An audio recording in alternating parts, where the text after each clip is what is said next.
मैं पूनम शर्मा, संस्कृत टीचर। बच्चों, आज हम अपना चैप्टर्स पढ़ेंगे। सप्तमः पाठः संकल्पः सिद्धिदायकः। इसका अर्थ है संकल्प माने होता है दृढ़ निश्चय, सिद्धिदायक सिद्धि देने वाला, दृढ़ निश्चय कार्य की पूर्ति करने वाला। सबसे पहले पाठ का परिचय बताएंगे कि इसमें क्या है स्टोरी। प्रस्तुत पाठ में वर्णन किया है किस प्रकार कठिन तपस्या करके पार्वती ने शिव को पति के रूप में प्राप्त किया। कथा के द्वारा शिक्षा दी गई कि दृढ़ निश्चय और कठोर परिश्रम से कठिन कार्य को पूर्ण किया जा सकता है। इस पाठ में शिव जी और पार्वती जी के बारे में बताया कि पार्वती जी ने उन्हें पाने के लिए कितने कठोर तप किए थे। पार्वती शिवपति रूपेण आवाच्छत। पार्वती शिव जी को पति के रूप में आवाच्छत माने चाहती थी। पार्वती शिव जी को पति के रूप में प्राप्त करना चाहती थी। एतर्थ इसके लिए उन्होंने तपस्या कुर्वन् ऐच्छत्, तपस्या करने की इच्छा की। इसके लिए उन्होंने तपस्या करने की इच्छा की।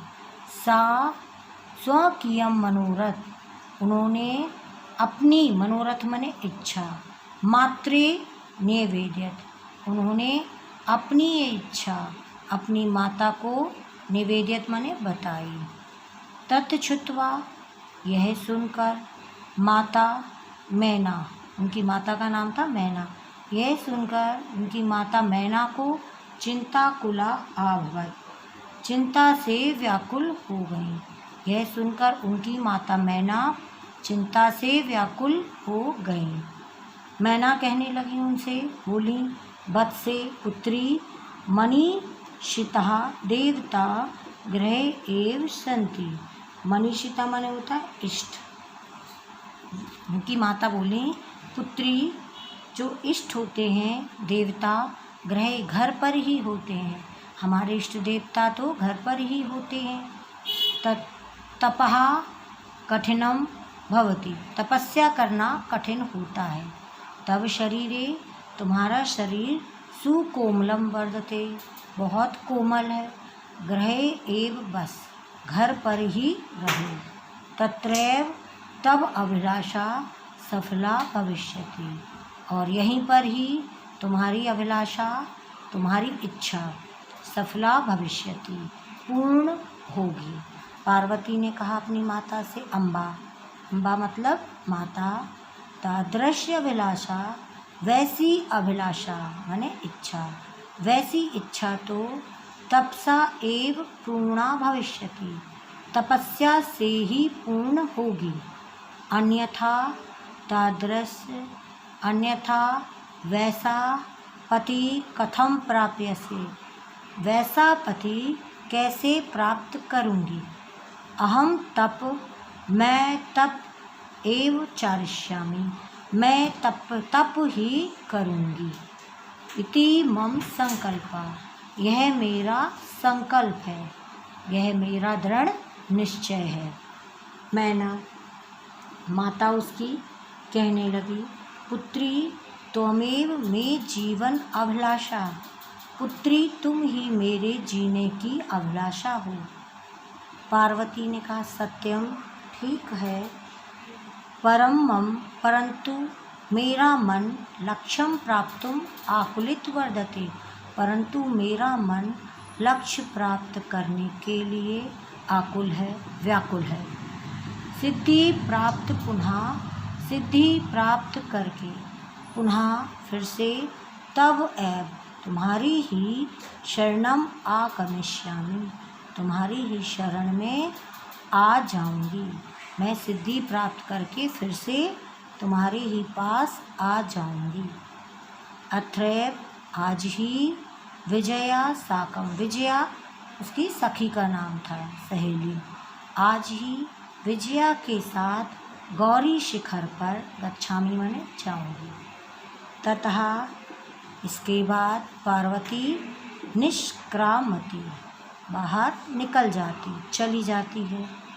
पार्वती मनसा वचसा कर्मणा च तपा एव तपती स्म। पार्वती मन वचन और कर्म से तपस्या करती, एव तपती स्म और तपस्या करती। कदाचित रात्रु कभी रात्रि में स्थले मंडले का अर्थ होता भूमि पर, जमीन पर। कभी रात में जमीन पर, कदाचित और कभी शिलायाम माने चट्टान, कभी चट्टान पर स्वापिति स्म सोती थी। कभी वो जमीन पर सो जाती थी, कभी कोई चट्टान के ऊपर सो जाती थी। एकदा एक बार विजया आवदत, उसकी सखी विजया बोली सखी, हे सखी, तपा प्रभावात हिंसक पशुओं अपि तव सखाया जाता। हे सखी, तप के प्रभाव से हिंसक पशु भी तुम्हारे सखाया माने मित्र हो गए हैं। पंचा अग्नि और पंच अग्नि के व्रत भी तुम आतपा, तुमने पूरे कर लिए हैं। पंच अग्नि के व्रत भी तुमने पूरे कर लिए। पुनरपि तब अभिलाषा, फिर भी तुम्हारी अभिलाषा ना पूर्णा भवत, तुम्हारी अभी भी इच्छा पूरी नहीं हुई है। पार्वती अयि विजयो किम ना जानसी, अरे विजया, क्या तुम नहीं जानती हो, मनस्वी कदापि धैर्य ना परित्यजति, जो मनस्वी होते हैं वो कभी भी अपने धैर्य को नहीं छोड़ते हैं। अपि चा मनोरथानाम आगति ना अस्ति, और अभी भी और इच्छाओं की, मनोरथनाम माने इच्छाओं की, आगति माने कोई सीमा, नास्ति नहीं होती है। और अभी भी कहती है कि जो मनोरथनाम इच्छाएं होती उनकी कोई सीमा नहीं होती है। विजया, त्वम वेदम अधीतवसी, तुमने वेद पढ़ लिए हैं। यज्ञ संपादितवती, यज्ञ भी पूरे कर लिए हैं।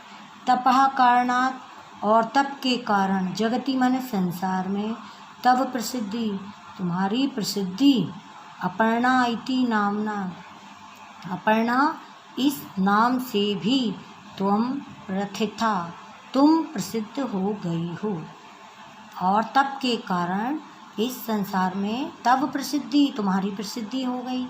अपर्णा इस नाम से भी तुम प्रसिद्ध हो गई। पुनरपि तपस्या फलम नैव दृश्यते, फिर भी तपसा, तप का फल, नैव दृश्यते, दिखाई नहीं दे रहा है। आगे का नेक्स्ट वीडियो में पढ़ेंगे।